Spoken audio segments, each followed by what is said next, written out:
భారత్ మీద అణ్వస్త్ర క్షిపణి షాహీన్తో అయితే దాడికి ప్రయత్నించింది పాక్. దాన్ని S-400తో అయితే అడ్డుకోవడం జరిగింది. కానీ ఆ అణ్వస్త్రానికి ఎలాంటి సామర్థ్యం ఉంది అంటే, ఒక అణ్వస్త్రానికి ఎలాంటి సామర్థ్యం అయితే ఉంటుందో అంటే, ఒక అణ్వస్త్రం మన దేశం మీద పడితే కనుక ఎన్ని కిలోమీటర్ల వరకు అయితే రేడియస్లోని ఎంత నష్టం అయితే జరుగుతుందో ఆల్రెడీ అందరికీ తెలిసిన విషయమే. అది చాలా రేడియేషన్ కలిగి ఉంటుందన్నమాట. దాని సామర్థ్యం అణుబాంబుకున్నంత సామర్థ్యం ఉన్న క్షిపణి అనమాట అది.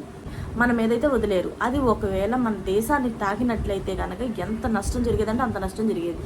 కానీ మన అదృష్టవశాత్తు S-400తో అయితే దాన్ని నియంత్రించడం జరిగింది. మన దేశానికి ఇలాంటి దాడులు మరిన్ని రావచ్చు. పాకిస్తాన్ ఎన్నైనా పంపిస్తుందేమో, అంటే ఎందుకంటే దానికి తోడుగా అమెరికా, చైనా ఇలాంటి పెద్ద పెద్ద దేశాలన్నీ తోడుగా ఉండి ఆయుధాల సరఫరా అవన్నీ చేస్తుంది. కాబట్టి మనం చాలా జాగ్రత్తగా ఉండాలి. దీన్ని ఎదుర్కోవడానికి S-400తో పాటు S-500ని కూడాను మోడీ ప్రభుత్వం దాన్ని మళ్ళీ తయారు చేయడానికి అయితే రష్యా నుంచి తీసుకొని తయారు చేయడానికి అయితే ప్రయత్నిస్తుంది కదా.